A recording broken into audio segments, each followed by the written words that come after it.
Welcome everyone to Color Commentary. We are your Pauper commentators, Michael Petrick and Adrian Guarzales. How's it going, Adrian? Coming to you from sunny Austin, Texas, it's Color Commentary. That is a bold-faced lie because I know it's dark there already. It's also raining. Oh, is it? Huh. Yeah. We're supposed to get a nor'easter over the weekend, so spring is going well. Yeah, I just really wanted to say it. It's been a while. Yeah, someone messaged me about that a while ago and was like, I miss the weather, and the big issue there is just the fact that the weather is, believe it or not, frequently quite different in these two places we live. Amen. So, the upkeep. You've been playing any Magic? Some. Not as much as I really should be. Yeah. I don't know. It's hard to find time these days. I'm busy at work a lot. Yeah. I do play a little bit on Moto sometimes. I've been meaning to get into Moto, and we'll get into that more during our discussion section. But right, there's tons of reasons to play Moto. Yeah, big news later on in the show.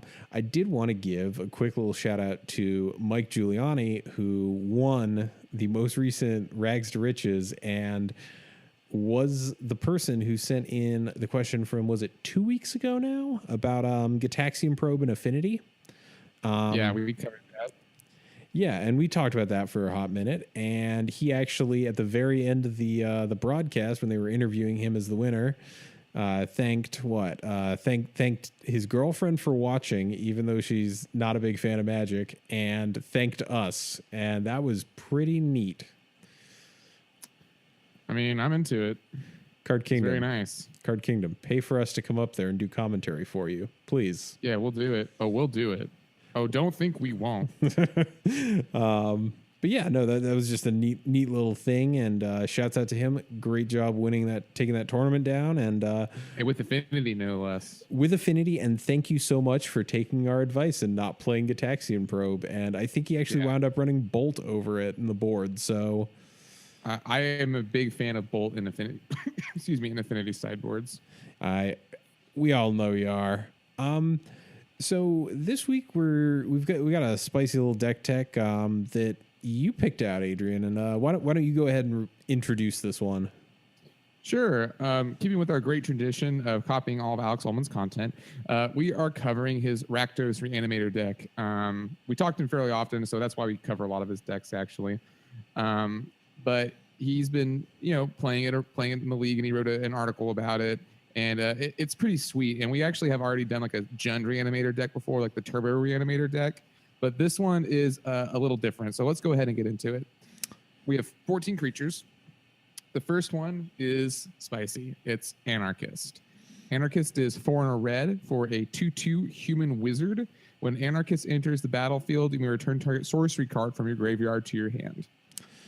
Okay, so this is half of a Archaeomancer, right? And it's part of a cycle, if I remember, out of Exodus. Right. There was Scrivener, which was a blue one that returned a instant to your hand, and Oromancer, which returned an enchantment, and then I'm sure there's 2 more. Wait. I might be wrong about this. I think it might have been an incomplete cycle in Exodus, and there's also Gravedigger. Yeah, because Gravedigger, which did not originate there, actually. Oh, no, you know what it is? It's actually an Odyssey, I think it is. That in Odyssey we had... I'm, like, frantically looking this up. Hey, don't worry about it. Basically, we have some pretty juicy sorceries. This is a Reanimator deck. The only reanimation spell is Faithless Looting, which we'll get to in a minute, but being able to loot Faithless Lootings is pretty darn good. Yep. Oh, and I found it. It is Odyssey. It's Oromancer, Scrivener, Gravedigger, Anarchist, and Cartographer. What does Cartographer do? I assume it's land. A green one. Yes, yeah, that makes sense. Actually, that makes complete sense. It's very on flavor. But yeah, being able to get back your reanimation spells is pretty big in this deck, just because there is only one. So Anarchist gets in there. Up next, we have 2 copies of Gurmag Angler, one of the best black creatures in the format. You can delve with it. It's a 5/5 zombie fish. Normally would cost 6 in a black, but with the delve ability, you can make it cost very little. And we're going to be discarding cards in this deck, so it's not super weird. Especially if you, we'll get to some of the spicy combos in a second. But Gurmag Angler is going to be good in this deck. Yeah, and you can also just reanimate this thing. Like sometimes a 5/5 brick is enough to like close out the game, right? They just throw it at them over and over again. Up next, 3 copies of Stinkweed Imp, everyone's favorite dredger. 2 in a black for a 1/2 with flying. Whenever Stinkweed Imp deals combat damage to a creature, destroy that creature. So essentially death touch, but has dredge 5, and this is traditionally one of the strongest dredgers, and we're lucky to have it at common.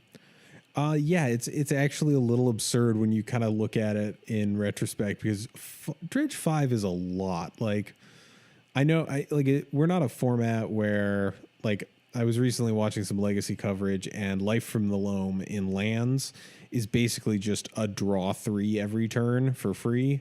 But dredge 5 is a lot. Like, if you really need stuff in the bin, like, just get 5 in there per turn, and combo that with the fact that this is an evasive death toucher, or, well, quote unquote death toucher, but it's a nice road bump, and it helps fuel the game plan well.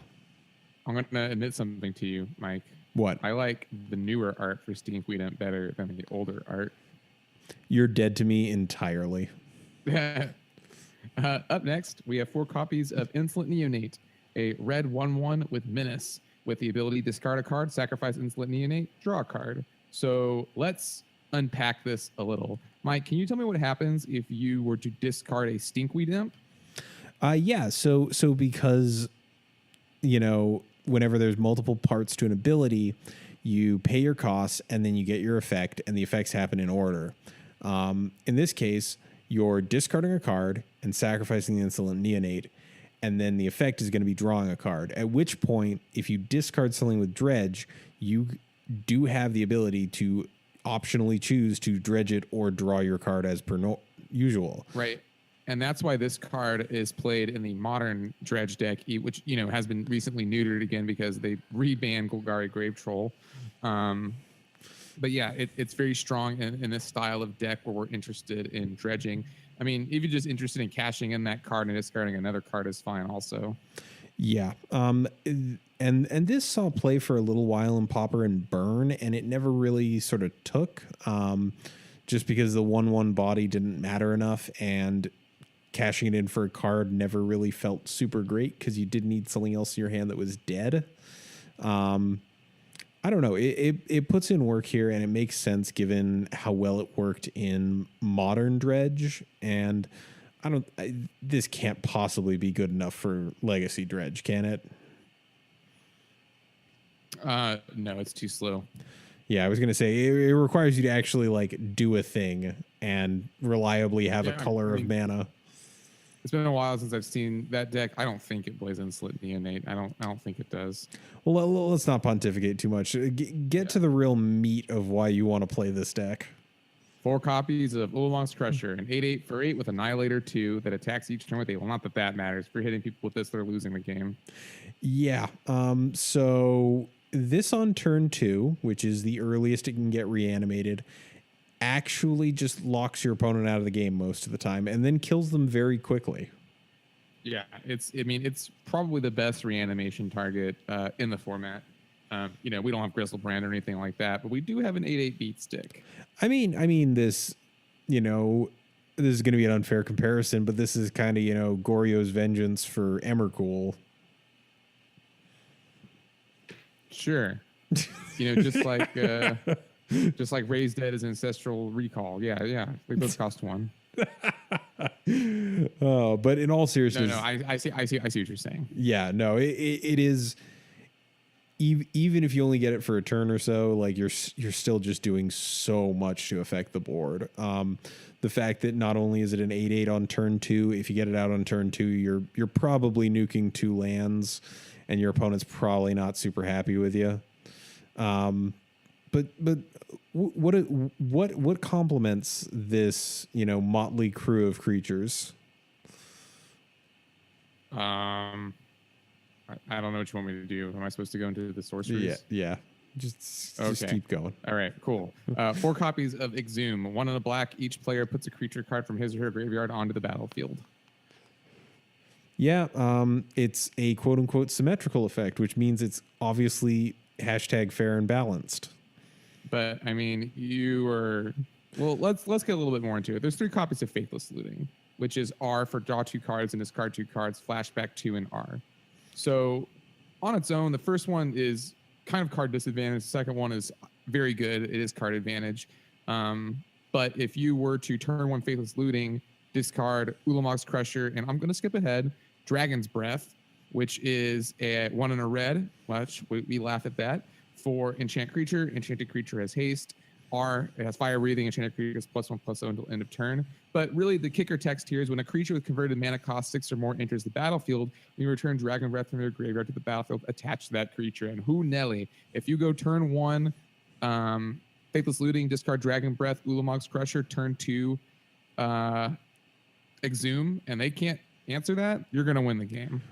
Fun fact, I'm pretty sure I'm trying to craft a scenario in my head where they have an out, and I think the only possible out is 2 lands, a 1-drop creature, and I guess actually if they leave 2 mana up, up, they just have Vendetta,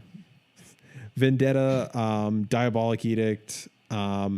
If they have a 1-drop creature, they could technically get you with more Tragic Slip. Well, you're on the play also. Well, if you're on the play with this deck, they don't have the option of the 2-mana removal spell. Oh, if you're on the play and you get the absolute nuts, like, yeah, it's very hard for them to come back from that.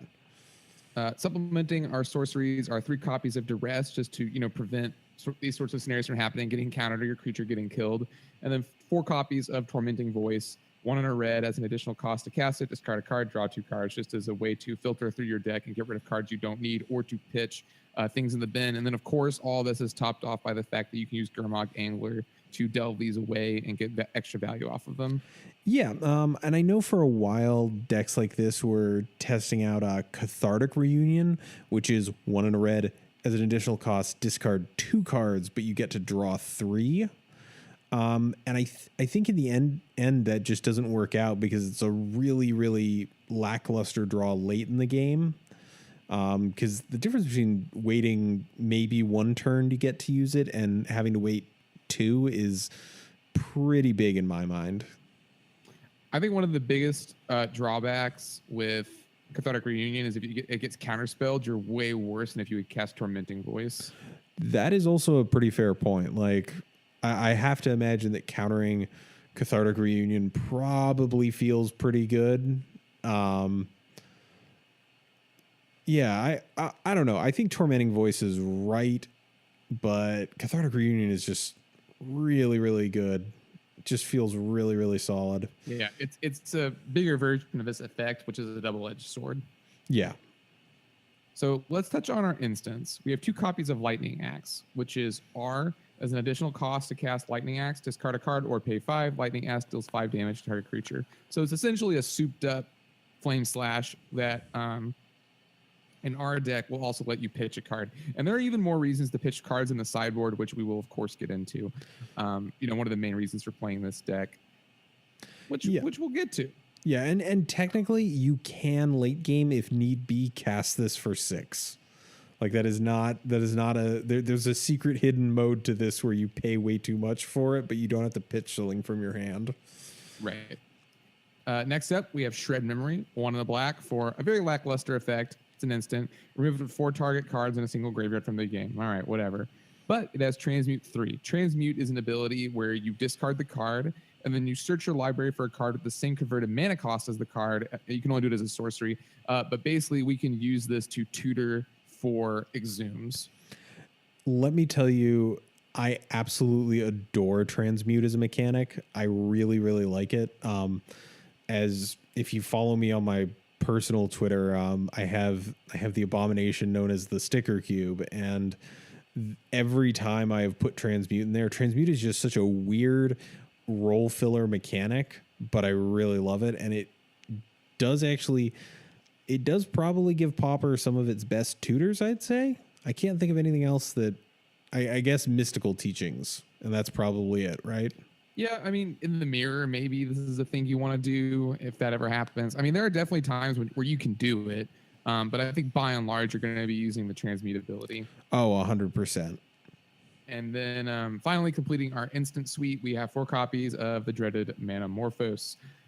1 in a hybrid red-green, add 2 command of any combination of colors to your mana pool, draw a card.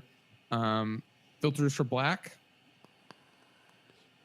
Yeah, filters for black also just lets you cycle through your deck a little bit, you know. And this is a deck where I'm okay with the Manamorphose, because it could be a missing piece in a turn where you want to exhume it, you don't have the mana available.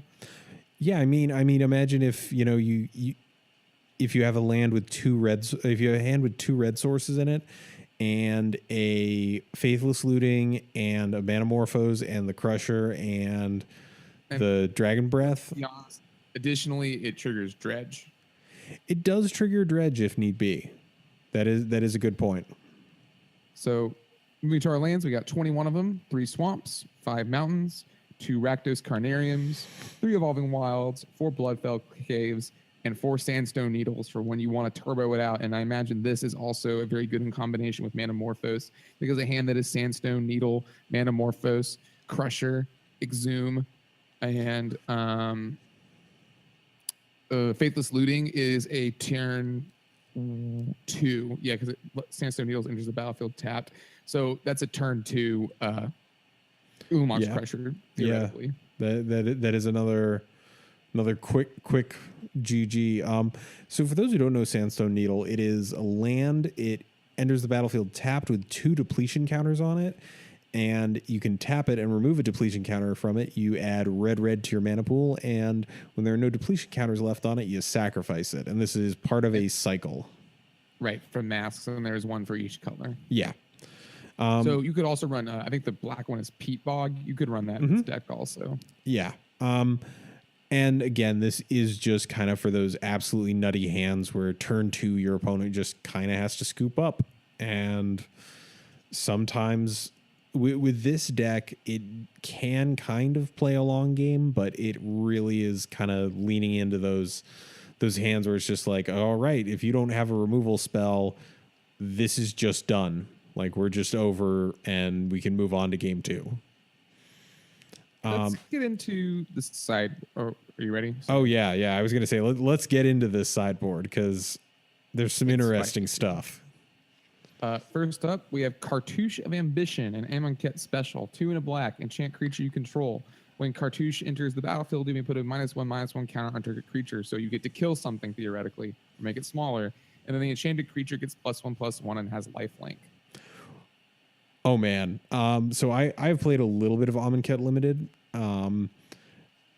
This is one of the sweeter cartouches in terms of when you're trying to race. So I think this comes in for, your fast matchups where you just shrink one of their threats and then also gain a pile of life every turn. I really like this. Up next, we have Greater Sandworm, another Amonkhet card. 2 green and 5 for a 7/7. Greater Sandworm can't be blocked by creatures with power 2 or less and has cycling 2. Yeah, so this one's good versus Delver. Yeah. The thing about it that I find so interesting is that this one lets it, you don't have to have a discard outlet. If you draw into this one and you have an Exhume in your hand, you can just cycle it. The downside, of course, is that we cannot naturally cast this card. Well, I believe you brought up Manamorphose earlier. Oh, whoops-a-doodle. Of course. Yeah, you can actually hard cast this. I'm an idiot. No, just a bit of a turkey. It's okay. But I like Greater Sandworm. Yeah, it's a good card. All hail its passing. Yes. Up next, we have 2 copies of Electrickery. All right, well and good. We know what that's for. 2 copies Finger Marauder, good versus Affinity. Whenever an artifact is put into a graveyard from the battlefield, you may gain 5 life. 6 drop 5/5, traditionally played in Rugtron. 2 copies of Ingot Chewer, also very good versus Affinity. We got 4 in a red. for when Ingot Chewer enters the battlefield, destroy target artifact for a 3/3. The kicker here is that it has Evoke for R. So you can cast a spell for its Evoke cost. If you do it, sacrifice enters the battlefield. So essentially becomes R, destroy target artifact. Skipping over this one for now, so I can hammer it in a second. And then we have 4 copies of Pyroblast, which is, target counterspell puts blue, destroy target permanents.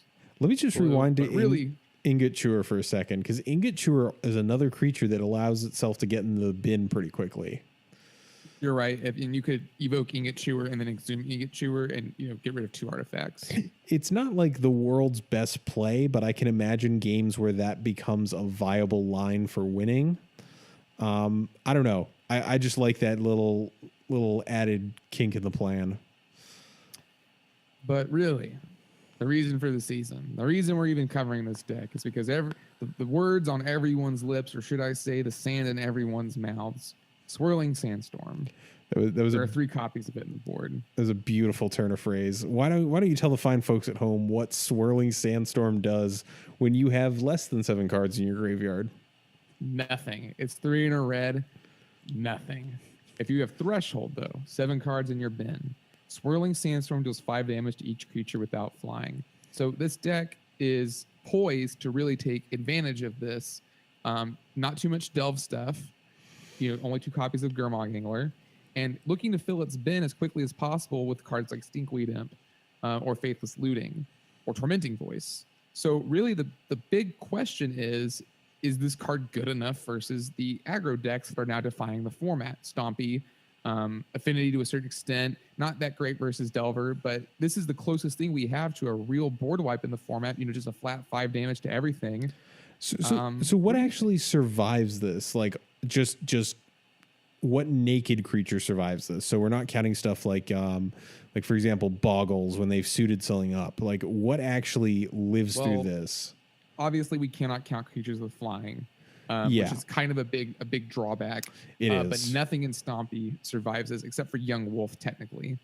Yeah, or I guess River Boa. River Boa survives this if they have untapped mana. True. I'm thinking about Gear Seeker Serpent is a 5/6, so that'll live through this. But most Affinity's creatures are 4/4s. Yeah, most of Affinity's creatures are 4/4s, and I'm just thinking through not much survives this, and looks good doing it. The Crusher does. Well, but our deck, Ulamog's Crusher. None of the rest of the creatures in this deck. Well, Stinkweed Imp does. Yeah. Flying, of course. All right. Swirling Sandstorm has a lot of stuff to discuss when it comes to that card, just because it is, when it's good, it is unbelievably good. Because we've talked before, what is one of the effects we don't have? A 4 mana Wrath effect, and this, yes, Chainer, Even Cards Justice exists, but this actually, there's very little in the format that's coming out the other side after one of these. I personally like it. I don't think every deck can support it though. This isn't just I'm playing red and I want to be able to wrath the board. Might as well toss in Swirling Sandstorm. I think that's a trap to think that, because there are some decks that just aren't going to be able to put. You just can't put enough cards in your yard. Actually, I'm wondering, and I'm just checking this as we record here. Does this make it into that blue-red Delver deck? Yes, it does. Okay, in the board. Okay, that makes sense. Because I was going to say that's one of the few decks I can think of that can churn through its deck really efficiently, and not with the goal of trying to get stuff into the bin, just naturally casting a bunch of good cards that wind up there. Yeah. I mean, that's a good deck to support this. That deck has a lot of instants and sorceries. Yeah. I don't know. I don't want to risk sounding like a broken record here, but I'm kind of tired of the aggro. I kind of want to be able to play my slightly dirtily control decks again. Get off your high horse, Mike. I know. I don't think the format's actually currently unhealthy, but Swirling Sandstorm is a hell of an answer if you can make sure that it's active a majority of the time. So this is actually our first discussion topic. Real fast, let's keep talking about Swirling Sandstorm, but I do want to mention the cost of this deck. Card Hoarder has it at 45 ticks, and TCG Player has it at about 57.50 American dollars at time of recording. Yeah, and a lot of that is going to be your Exhumes, your Manamorphos, those Pyroblasts in the board, and Sandstone Needle apparently online. Little spendy. Back to Swirling Sandstorm. One of the big questions we wanted to talk today is it the real deal? And you seem to think it is. Now, should we be looking at decks like this that look to heavily stock the yard just so we can play Swirling Sandstorm and maybe have a leg up versus Stompy? Or, are the more traditional approaches just as good? And by that I mean, Kodata Boros' answers in the form of lots of spot removal, as well as cards like Flag Bearer. I almost called her Glory Seeker. That's not right. Flag Bearer? Oh man, her name's not Flag Bearer. She is a Flag Bearer. Standard Bearer. What is the Flag Bearer called? Yeah, Standard Bearer. She is a Flag Bearer. Yeah. So this is a tough one because by turn 4, unless you've been doing other stuff to interact with Stompy might have already overrun you at that point. Right. It's the not. Same is true for a card like Evan-Kar's Justice, which you can totally play at 4 mana, right? Like, yeah. That's still good versus that deck. I don't know. A lot of me worries about the idea that, you're counting on getting to 4 mana and we don't really have fast mana that's reliable in this format. Like, if you're taking your deck and running stuff like, I don't know, Dark Ritual to enable this, you're not doing a good thing for yourself there. Like that, you're kind of kneecapping yourself to beat one deck. And I think the more important thing is you also have to be able to play against stuff like Dimir Flicker, which is a kind of slow and controlling deck. So I don't know. I like Swirling Sandstorm and I want it to be good, but I have a feeling that it is a turn too slow, maybe. Right, especially since it's not just a flat destroy everything. It's 4 mana with some setup that deals damage. And doesn't deal damage to absolutely everything. Right. Obviously, it's useless against Delver, like we discussed. Yeah, although Mono Blue Delver is kind of a rare sight these days. For anyone who pays attention to the meta, I mean, I just pulled up MTG Goldfish to see how far down it is. Yeah, there's been, I think MTG Goldfish is like the past month or so. There's been 3 decks that have 5-0'd that are filed as Mono Blue Delver. That's absurd to me. Well, I think that the blue-red Delver deck, Kung Fu Trees pioneered that archetype recently, and I think that deck is really good against the mono blue deck. Yeah, I think it also has more game against something like Stompy, whereas, Stompy was already the natural predator for Mono Blue Delver. So right. Adding in removal that lines up well with Stompy's threats is really good for Delver. Yeah, I don't know. In terms of whether or not Swirling Sandstorm is the real deal, I don't think we can actually definitively call that one yet, but I like it. I think it's a cool piece of sideboard tech. Well, let's get into our next discussion topic, which is challenges. Challenges are up on Moto starting soon. And Mike, what is a challenge?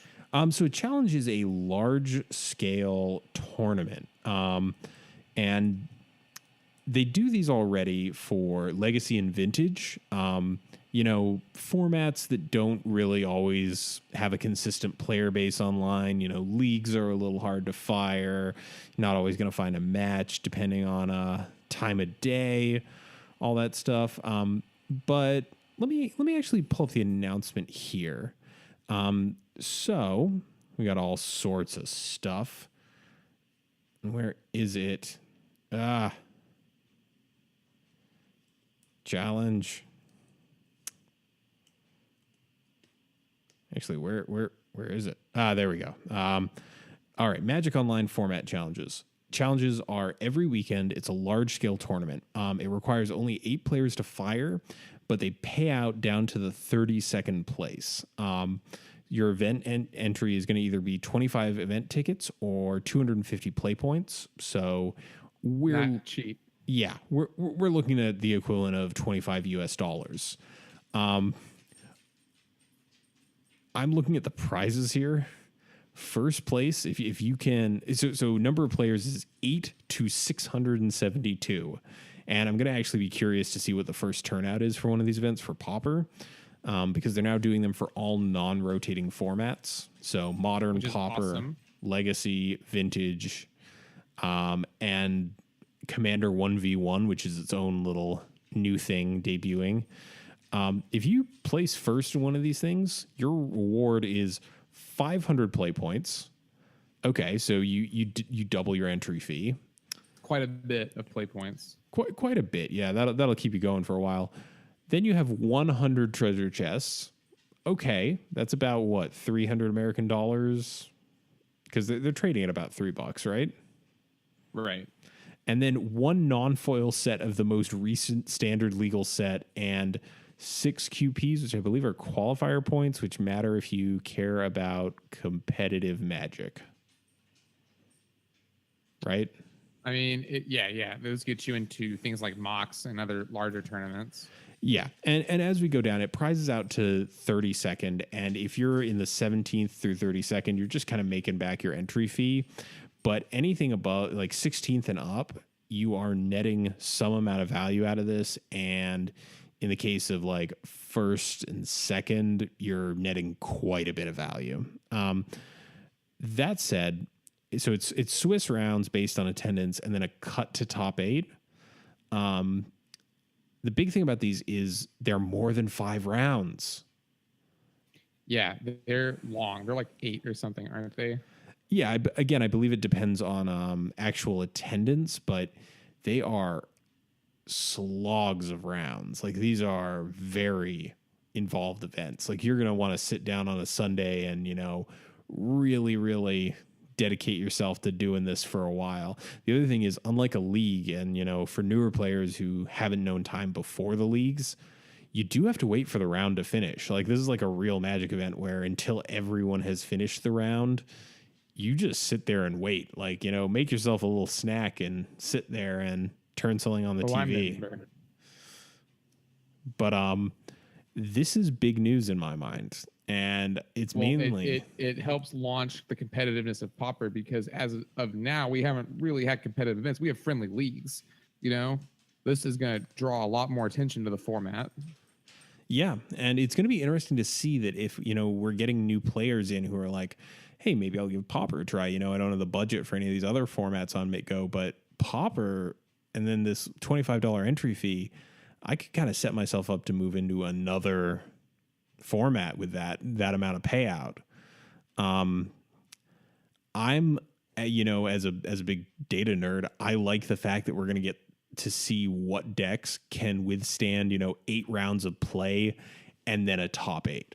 Like it's definitely going to be slightly more substantive, because I've definitely complained on the show about decks where I kind of think, yeah, this 5-0'd, but I feel like this was just, thrown against a wall until it stuck, right? Right. And, if you're going to get through 8 rounds of play, like, hey, that's almost 8 hours. That's almost a full work day of playing Magic. And at that point, you've really put this deck through its paces, and you've got to have your sideboard tightened up so that, you're not like, you're not without an answer to a specific deck, and you're not kneecapping yourself by, just slamming whatever together and then just running it through a league 10 times until you manage to 5-0 with it, right? Right. It's very big news. And like you said, we're going to get a lot more data also about the metagame on this. So it's very exciting to see what might shake out. Please play in them. I am certainly planning on it. Mike will as soon as he stops using a Macintosh. Oh, I can still play on this thing. It's just I've got to boot it into Frankenstein mode where it decides nothing is good. For reference, if you're interested in these sorts of things, and I really, really hope you are, because this is a great sounding event. The Pauper ones will be weekly on Sunday at 10 a.m. Pacific time, and that'll be 1 Eastern time. If you live outside of the U.S., punch that into a calculator. Weird, but it is on a Sunday, so hopefully people can make it. Yeah, I mean, outside of the Pacific, the actual other side of the Pacific time zones, I think it's going to work out to be something that a decent amount of people can swing. I guess parts of Europe, I imagine it's also going to get pretty late there by the time these fire. And as I did say, it's 8 hours. It's no walk in the park. No. Also worth noting, these start on May 20th. So this will be one week after this podcast airs. Actually, the first one of these will be going live. So what are you going to play in the first one, Adrian? Affinity. Yeah, I had a feeling that might be the answer there. I mean, it might be Boros. I was going to say probably Affinity. I was going to say you over the honeymoon with Boros at this point. Man, that deck's good. It is. Again, I'm very excited to see what sort of statistics we see from this. Did someone figure out, that deck that has a lot of 55-45 matchups and they just pilot it really well and they managed to get there? Or is it going to kind of reflect what we're already seeing from the leagues, where a majority of it is Stompy, Blue-Red Delver, Affinity, Boggles, Boros, that sort of stuff? Yeah, it's going to be exciting. Yeah, we get a whole new thing to talk about on the show every week. Although we're going to be a week late because we record this on Thursdays. But, Yeah, it happens. Yeah, it does. So you picked out another couple of topics because I was stuck late at work and Adrian put together the show notes. So what else do you want to talk about today, man? Basically, the Adrian Show Mark II. Really, I wanted to circle back to some graveyard mechanics. Threshold as a whole, it's not something we really see a whole lot in Pauper. I mean, we have Werebear, I guess. But I just sort of wanted to get your opinion on where that mechanic and in fact, just graveyard strategies as a whole. We know that they're actually very integral to the format. Maybe Threshold, not so much, but Flashback is definitely a very big deal in the format. A lot of blue card draw spells. Mystical, the entire mystical teaching stick basically relies on Flashback. It incidentally makes cards like Pachuca Bog very good, Nihil Spellbomb. In fact, I would say most sideboards have some sort of graveyard tech in them. And so I just kind of wanted to talk about that and, get your opinions on Okay, so when we break it down, we've got the threshold style mechanics that care about lots of stuff being in your graveyard, and then we have the cards that actually care about this specific card being in your graveyard. By that I mean Flashback, Retrace, Unearth, and Embalm now. I am a big fan of graveyard decks. I don't think that's any secret. Grim Harvest is one of my favorite cards of all time. It's a good card. Yeah, it's a good card. And, for what it's worth, that is also something that interacts on two different vectors with the graveyard. So with Pauper, a very big amount, I feel a large amount of games come down to efficiency and minor examples of card advantage. So, Think Twice is considered in the face of accumulated knowledge because it lets you conserve cards. You're getting eight instances of draw a card across 4 cards instead of having, more but slightly different restrictions put on it. So Flashback and the reuse stuff I love. And I think for Pauper, it's kind of integral to the format that we have these 2-for-1s, because that's what they are, right? Right. Yeah, Threshold itself as an ability is not actually dreadfully interesting. There's not a whole lot in the format that actually has it. And on top of that, there's not a whole lot of stuff in the format that has it that's relevant. I have a hard time imagining that anyone's rushing out to toss Thermal Blast in their deck. Right. Right. Do you know what Thermal Blast does? Because I didn't. No, I just agreed with you because I didn't know what it was. It is 4 and a red for an instant. Thermal Blast deals 3 damage to target creature. Threshold, it deals 5 damage instead. Huh.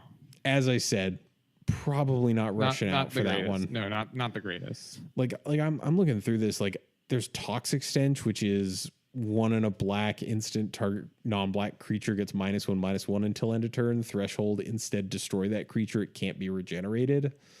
So like if you have Threshold, it's a Doomblade. If not, it's just bad. I don't know. I personally, with these Threshold cards, my big thing is a lot of these are not good until you have Threshold. And when they have Threshold, they're slightly better than average. And right, by and large, you are correct. Threshold cards are a little lackluster unless you fulfill this very specific condition.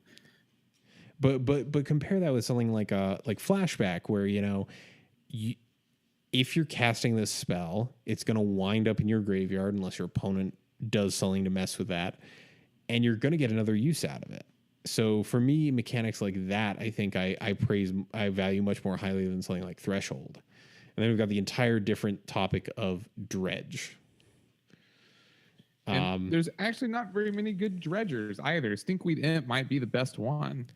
Yeah, I mean, I'm gonna say what we've got maybe 3 in the format that see play. Yeah, Golgari Brownscale, Greater Moss Dog, Moldervine Cloak, Shambling Shell, Stinkweed Imp. That's it. And I think, in all seriousness, I have seen Golgari Brownscale, Moldervine Cloak, and Stinkweed Imp on the other side of the battlefield throughout the entirety of playing Pauper. I haven't seen the other two. Yeah, I don't think I've ever seen Shambling Shell. I think people have played Shambling Shell. Like, I feel like I've seen that in a Tordex build maybe once or twice, but yeah, it's definitely not that popular. Yeah, and for what it's worth, I actually think Shambling Shell is pretty neat as a card. I just don't think it does enough quickly enough for it to be playable. And with Dredge, it's really like with Dredge, it's just I want to keep having this card in my hand forever. Like I just don't want to let go of it. Like I really like Moldervine Cloak. It's not Rancor, but if you've got any sort of, for example, flashback cards, Moldervine Cloak is maybe better than Rancor situationally. All right, Mike. Now you're just being crazy. I know I'm prone to hyperbole, but Moldervine Cloak is really sweet card. I see what you mean, though. I see what you mean. So, in the right deck, it does. I mean, you never want 4 Moldervine Cloaks in one deck, right? Oh, no. Moldervine Cloak is already kind of a graveyard oriented deck, or maybe that's the only graveyard card, and they just sometimes they dredge to get it back in order to keep their beater going. So I'm actually checking Embalm as well. We only have 5 cards in the format with Embalm. And only one of them has actually seen play that we know of and can verify in terms of a 5/0, and that's Tawcrop Skirmisher, which is 1 and a blue for a 2/1 with Embalm, 3 and a blue. And it was just played in a grindy blue-red control deck. So it sounds like Flashback is kind of the king of graveyard mechanics. Oh, what about Delve? Does Delve count as a graveyard mechanic? I would say Delve definitely counts as a graveyard mechanic. If we're going to count Threshold, then definitely, because Delve is kind of like a one use threshold. Like if you have X cards in your graveyard, play this at an absurdly undercosted price. All right. Well, Delve is definitely a big deal. Also, in addition to Gurmogging, where there are other Delve creatures that see play, like Sultai Scavenger or Hootie and the Mandrills. Yeah, Hootie Mandrills. No. Hootie and the Mandrills. Hootie and the Mandrills. All right. Logic Knot sees play. Yeah. Logic Knot's a good one. In fact, it's about a 50% success rate on Delve stuff. I've even seen Death Rattle played. 5 and a black, Delve, destroy target non-green creature. It can't be regenerated, and it's an instant. Like that seems pretty bad right now, but if we go to a meta that isn't dominated by Stompy, I feel like that's not the worst, right? I mean, sure. I don't know. 1 black, kill a non-green creature. It can't be regenerated. Seems fine, even though the can't be regenerated is mostly just flavor text, since the only regeneration creatures I can think of are green, actually. I don't know. Delve, I think, is a solid mechanic. It's good enough that they're never going to bring it back ever again because Mark Rosewater realized, oh God, we did the storm. Cruise. Yeah, we should talk about that. This card got banned very quickly. I don't actually remember how long it was in the format. Do you? Maybe a month or two. Not that long. It was banned fairly quickly because it was basically blue draw 3.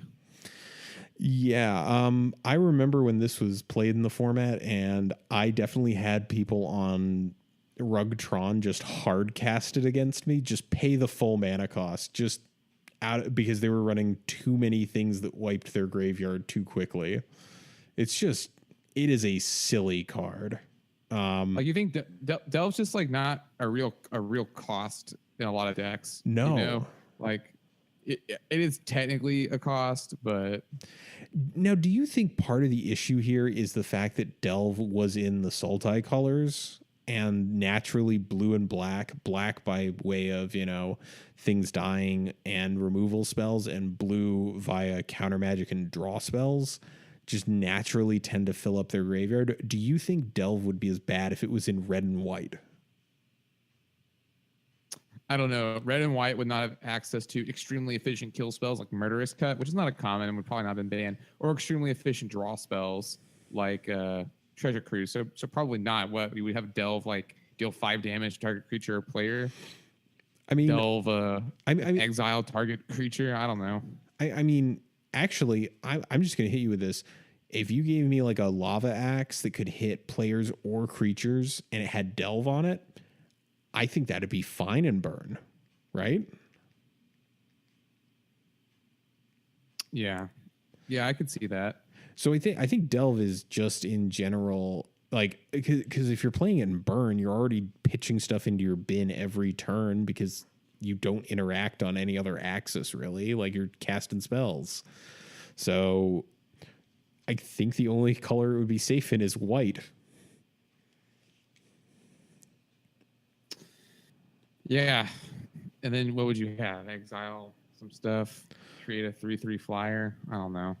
I don't know. I'd actually probably be fine with like a 3 mana Swords to Plowshares that has Delve on it. You know, I don't know. I think the big issue is that Delve functionally reads pay a minor cost in your deck building that might not even be a cost. Ignore the generic mana cost of this card. Like, every time. And even if you don't ignore all of it, you're like, Gurmok Angler for 3 is still pretty good. Yeah. I mean, yeah, it's an undercosted 5/5. Yeah, it's even if you play for 4, I feel like it's still not terrible. 5, you start to get kind of in the realm of, why am I doing this? Yeah, it's definitely like there is a diminishing returns, but like, even if you're not just hitting it for 1, you're still probably getting a pretty good rate on it. I'm trying to think if there's any other like graveyard interaction abilities just off the top of my head, and I'm not. Well, there's Recover, which we've already kind of done. The only playable one really is what are the other common Recover cards? Because now I'm curious. So we got Grim Harvest. Oh, Icefall is seen play occasionally. Icefall is 2 red, destroy an artifact or land, recover for red. I've seen that in some weird. Oh wow, there are only 3 of them. Oh my god. The last one is a life gain spell in white. That's terrible. Yeah. Cold Snap was a weird place. Not a great set. Just look at Allosaurus Rider. What is that one? Let me look it up. It's a card that has spiked. Oh, Modern. Is this the one that has like a version of the Force of Will alternate casting cost, and it's like a 7-drop, and you use it with some stupid pod like thing? Yeah, you may exile 2 green cards from your hand rather than pay Allosaurus Rider's cost. Power and touch is equal to 1 plus the number of lands you control, and it's a 7-drop. Okay. Yeah, okay. I can see why that. Actually, we forgot a venerable old mechanic that interacts with the graveyard. How could we forget Soul Shift? What? I don't even know what that is. Oh, that's from Kamigawa, right? Soul Shift. Well, let's read the comprehensive rules. Soul Shift is a triggered ability. Soul Shift N means when this permanent is put into the graveyard from the battlefield, you may return target spirit card with converted mana cost N or less from your graveyard to your hand. Yeah, I definitely just wasted everyone's time reading that. Yeah, no one plays that. But yeah, I think you're right. I think that Flashback is the most fair graveyard mechanic that's actually good. I think Retrace, the Retrace spells we have are so kind of minimal that they never really get out of control. Like, sure, Una's Grace is good. It's a way to turn your extra lands into card draw, but it's rarely the thing that's going to be winning you the game. And I'm just looking through. There's nothing else here. No. I guess there is Scavenge, but there's nothing with that ability that's even remotely playable. I don't know. I like these mechanics. What about you? I mean, Graveyard's fun, you know. It gives you a lot more play with your deck. I don't know. It's interesting. Obviously, we're gonna keep using it, right? Oh yeah, and it's definitely one of the design spaces that Wizards loves. Just being able to like toss stuff into the graveyard and, you know, get a second lease on life. Yeah, fun times. I'm just realizing that we're coming up on the end of our time here. I did just realize, however, though, I forgot to pick out our cards for main deck, sideboard, and unplayable. And you know what I think I'm gonna do? What? I think I'm gonna do cards that were good enough to get banned in formats. Okay. And if our audience will just stand with us for a quick second here. Hold. Actually, this is surprisingly difficult because not a lot of banned cards are actually creatures. But I got you. Don't worry. This is what happens when we record way too late and Mike forgets things. All right. So, anything else before we move on to our little closing bit here? Nope. I'm ready. All right. There you go. All right. Let's see. All right. So, okay. So first up, we've got a she-cat jumping out of a bush. It is Wild Macottle. Mike, you made these very tiny. I know. I just pulled them from TCG Player. I'm sorry. We're working on a shoestring budget. It's okay. She's a cat, though. That's what matters. Up next, we have an entire cloud of fairies. So I don't know if I have to take one of them on a date or all of them, or I don't know. Here's the consolation. Here's the consolation. If you take them all on a date, they're all very small and they won't eat very much. So it's like taking a full-size person on a date in terms of cost. Well, I'm just going to say, Mike, I don't know if I should be messing with this click. Yeah. That was wonderful. I loved it. And then we have a giant, beautiful, purple tentacle monster that appears to be laying waste to Innistrad. It is Emrakul, the Promised End. Yeah. Huh. This is kind of a tough choice. The cat looks pretty aggressive. The Cloud of Fairies look like they're stealing something. And then Emrakul is destroying a city. So I don't know. This is a little tough one. Well, let's go with Emrakul. I've always wanted to know what her opinion on the multiverse is. We could have some good conversation. All right, so that's going to be your main deck? Sideboard, let's go with Wild Nacatl. And unplayable, we'll go with Cloud of Furies because that's just it's there's too many mouths to feed. All right, I'm a cheap date. That makes sense. You know, I mean, at least with Emrakul, you know, level of mystery. You know, giant multi-dimensional. She's space she's between an enigma. planes. I want to know what's going on. What's her life like? What's her deal? What's she been up to? Yeah, exactly. Also, you know where she lives. She's in the moon. Yeah, yeah. I'll walk her home afterward. Now that you've chosen who you're going to take out on a date, how about you take us out of the show? All right. Thanks for joining us today. This podcast is brought to you by the support of our Patreons. Please consider supporting us if you like the show. Check below this video or the description of this podcast for details on where to find us. We'd like to remind you that if you're listening to this on a platform with reviews, they're always appreciated because they boost our visibility. If you've got a deck list or an idea for our topic, feel free to contact us either via our website or by emailing us directly at colorcommentary@gmail.com. Special thanks to Pat's Games and L. Till next week, this is Adrian and Mike, and we are signing off for Color Commentary.